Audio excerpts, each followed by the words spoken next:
السلام علیکم۔ آج جمعہ ہے، فروری کی 20 تاریخ۔ میں ہوں خالد حمید، خبروں کے ایک بلیٹن کے ساتھ۔ واشنگٹن میں میڈیا سے گفتگو کرتے ہوئے امریکی صدر ڈونلڈ ٹرمپ نے ایران کو جوہری معاہدے کے لیے 10 روز کی مہلت دیتے ہوئے خبردار کیا ہے کہ معاہدہ نہ ہونے کی صورت میں تہران کو سنگین نتائج کا سامنا کرنا پڑے گا۔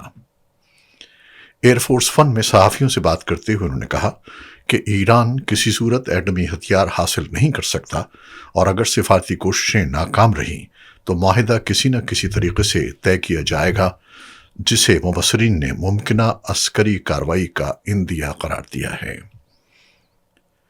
دوسری جانب ایران نے اقوام متحدہ کے سیکرٹری جنرل انتونیو گوتریس کو خط لکھ کر خبردار کیا ہے کہ کسی بھی جارحیت کی صورت میں فیصلہ کن جواب دیا جائے گا۔ ایران کے مستقل مشن نے واضح کیا کہ خطے میں موجود مخالف افواج کے اڈے اور تنصیبات جائز ہدف سمجھے جائیں گے، تاہم تہران نے یہ بھی کہا کہ وہ جنگ کا خواہاں نہیں ہے۔ واشنگٹن اور تہران کے درمیان جوہری پروگرام پر مذاکرات جاری ہیں، مگر جنیوا میں ہونے والا حالیہ دور بے نتیجہ ختم ہوا، جس کے بعد دونوں ممالک کے درمیان کشیدگی مزید بڑھ گئی ہے۔ برطانوی میڈیا رپورٹس کے مطابق حکومت نے واضح کیا ہے کہ ایران کے خلاف کسی ممکنہ امریکی کارروائی کے لیے برطانیہ کے فوجی اڈے استعمال کرنے کی اجازت نہیں دی جائے گی۔ حکام کا موقف ہے کہ واضح قانونی جواز کے بغیر ایران پر حملے میں شمولیت بین الاقوامی قانون کی خلاف ورزی ہو سکتی ہے۔ اس فیصلے کے بعد واشنگٹن اور لندن کے درمیان سفارتی تناؤ میں اضافے کی اطلاعات ہیں۔ مقبوضہ بیت المقدس میں ماہ رمضان کے پہلے جمعے پر اسرائیلی حکام نے فلسطینیوں کی الاقصی مسجد تک رسائی محدود کر دی ہے۔ مغربی کنارے سے صرف 10,000 فلسطینیوں کو خصوصی اجازت نامے کے تحت داخلے کی اجازت دی گئی، جو گزشتہ برسوں کی نسبت بہت کم ہے۔ عمر کی پابندیاں بھی عائد کی گئیں، جبکہ قلندیہ چیک پوائنٹ پر ہزاروں افراد کو طویل انتظار کا سامنا کرنا پڑا۔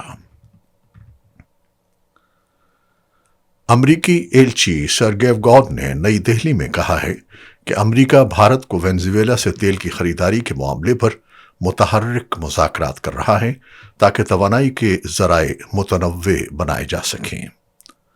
صدر ڈونلڈ ٹرمپ نے حالیہ عبوری تجارتی معاہدے کے تحت بھارتی اشیاء پر محصولات 18% تک کم کرنے پر اتفاق کیا۔ امریکہ نے روسی تیل پر انحصار کم کرنے کو تجارتی رعایتوں سے مشروط کیا ہے۔ شاہ محمود قریشی سمیت پاکستان تحریک انصاف کے 5 قید رہنماؤں نے پارٹی کو خط لکھ کر رمضان المبارک کے دوران احتجاجی سرگرمیاں روکنے کی اپیل کی ہے۔ خط میں مطالبہ کیا گیا ہے کہ پارٹی قیادت سیاسی عمل میں بھرپور حصہ لے اور بانی چیئرمین کے علاج معالجے کے معاملے پر اہل خانہ اور معالجین کو اعتماد میں لیا جائے۔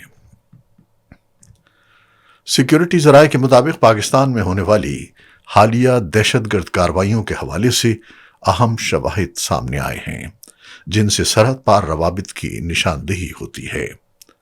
ذرائع کا کہنا ہے کہ 16 فروری کو باجوڑ کی ملنگی پوسٹ پر ہونے والے خودکش حملے میں ملوث حملہ آور کی شناخت احمد عرف قاری عبداللہ ابو ذر کے نام سے ہوئی ہے، جو مبینہ طور پر افغانستان کے صوبے بلخ کا رہائشی تھا۔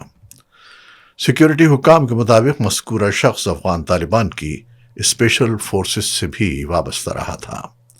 مزید بتایا گیا ہے کہ 6 فروری کو اسلام آباد میں ہونے والے خودکش حملے کا بمبار بھی مبینہ طور پر افغانستان میں تربیت یافتہ تھا۔ سیکیورٹی ذرائع کے مطابق پاکستان میں دہشت گردی کے واقعات کے تانے بانے سرحد پار سے ملنے کے شواہد مسلسل سامنے آ رہے ہیں۔ پشاور سمیت خیبر پختونخوا کے مختلف علاقوں میں زلزلے کے جھٹکے محسوس کیے گئے، جس کے باعث شہریوں میں خوف و ہراس پھیل گیا۔ زلزلے کے جھٹکے مالاکنڈ، لوئر دیر، ہنگو، کوہاٹ، باجوڑ، سوات، بنیر، شانگلہ اور شمالی وزیرستان میں بھی محسوس کیے گئے۔ اس کے علاوہ سوابی، دیر بالا، وفاقی دارالحکومت اسلام آباد اور راولپنڈی میں بھی زمینی لرزے کی اطلاعات موصول ہوئی ہیں۔ زلزلہ پیما مرکز کے مطابق زلزلے کی شدت 5.6 ریکارڈ کی گئی، جبکہ اس کا مرکز کو ہندو کش ریجن افغانستان میں تھا اور گہرائی 73 کلومیٹر بتائی گئی ہے۔ بھارت میں جاری AI امپیکٹ سمٹ کے دوران کچھ افراد نے بھارت اور امریکہ کے درمیان طے پانے والے تجارتی فریم ورک معاہدے کے خلاف احتجاج کیا۔ بھارتی میڈیا کی رپورٹس کے مطابق سمٹ کے ایک ہال میں اچانک نعرے بازی کی آوازیں سنائی تھیں۔ شرکاء جب باہر نکلے تو بنیان پہنے نوجوانوں کا ایک گروپ احتجاج کرتا نظر آیا۔ بتایا گیا ہے کہ یہ مظاہرین انڈین یوتھ کانگریس سے وابستہ تھے، جو نعرے لگاتے ہوئے اپنی شرٹس ہاتھوں میں اٹھائے ہوئے تھے۔ مظاہرین کا موقف تھا کہ حکومت نے امریکہ کے ساتھ تجارتی معاہدے میں ملک کے مفادات کا بھرپور تحفظ نہیں کیا۔ بھارتی حزب اختلاف کی جماعت انڈین نیشنل کانگریس پہلے ہی اس معاہدے پر تحفظات کا اظہار کرتی رہی ہے اور الزام عائد کرتی آئی ہے کہ نئے تجارتی فریم ورک میں بھارت کو مناسب مراعات حاصل نہیں ہوئی۔ واقعے کے دوران کم از کم 4 مظاہرین کو حراست میں لے لیا گیا۔ بھارتی مرکزی وزیر بھوپیندر یادیو نے احتجاج کو کانگریس کی بے شرمی قرار دیتے ہوئے ایسے وقت میں جب بھارت عالمی ٹیکنالوجی پاور ہاؤس بننے کی کوشش کر رہا ہے، اس نوعیت کے مظاہرے ملک کی عالمی ساکھ کو نقصان پہنچانے کے مترادف ہیں۔ ان کا کہنا تھا کہ یہ محض سیاسی اختلاف نہیں بلکہ بھارت کی عالمی تصویر کو خراب کرنے کی کوشش ہے۔ سوڈان کے جنوبی کردوفان میں امدادی قافلے پر مبینہ طور پر ریپڈ سپورٹ فورسز کے ڈرون حملے میں کم از کم 3 امدادی کارکن جاں بحق اور 4 زخمی ہو گئے۔ سوڈان ڈاکٹرز نیٹ ورک نے حملے کی مذمت کرتے ہوئے اسے بین الاقوامی انسانی قانون کی خلاف ورزی قرار دیا اور عالمی برادری سے فوری مداخلت کا مطالبہ کیا۔ فلپائن کے صوبوں ڈاؤڈا ڈی اور واروڈاو اور اورینٹل میں شدید بارشوں کے باعث لینڈ سلائیڈنگ سے کم از کم 7 افراد جان کی بازی ہار گئے۔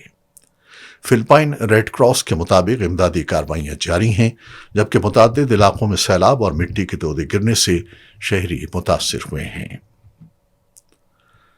برطانیہ میں شاہ چارلس سوم کے بھائی پرنس اینڈریو کو عوامی عہدے میں بدعنوانی کے شعبے میں گرفتار کرنے کے بعد رہا کر دیا گیا ہے، تاہم تحقیقات جاری رہیں گی۔ ٹیمز ویلی پولیس نے تصدیق کی کہ 60 سالہ شخص کو حراست کے بعد رہا کیا گیا، مگر تفتیش کا عمل جاری ہے۔ Cricket. ICC men's T20 world cup کے سپر 8 مرحلے میں پاکستان اور نیوزی لینڈ کے درمیان کولمبو میں ہونے والے میچ پر بارش کے سائے منڈلا رہے ہیں۔ موسمیاتی ادارے کے مطابق بارش کا امکان 74% ہے۔ ICC قوانین کے تحت اگر کم از کم 5 اوورز فی اننگز نہ ہو سکے تو میچ منسوخ کر کے دونوں ٹیموں کو 1-1 پوائنٹ دیا جائے گا۔ ادھر زمبابوے نے گروپ مرحلے میں سری لنکا کو 6 وکٹوں سے شکست دے کر گروپ بی میں پہلی پوزیشن حاصل کر لی۔ برائن یانٹ کی ناقابل شکست 63 رنز کی نمایاں اننگز رہی۔ بھارتی ریاست اتر پردیش میں میچ کے دوران شہد کی مکھیوں کے اچانک حملے میں ایک سینئر امپائر مانک گپتا جان کی بازی ہار گئے۔ رپورٹ کے مطابق وہ تقریباً 30 برس سے امپائرنگ سے واقع تھے۔ یہ تھیں وہ خبریں جو ہم نے یوٹیوب چینل پر آپ کے لیے پیش کی۔ آپ ہمارے بلیٹن کو شیئر کرتے ہیں، اپنے کمنٹس میں اپنی محبتوں کا اظہار کرتے ہیں، جس کے لیے ہم آپ کے بہت ممنون ہیں۔ اپنی ان کاوشوں کو جاری رکھیے گا۔ خالد حمید کو اب اجازت دیجیے۔ اللہ حافظ۔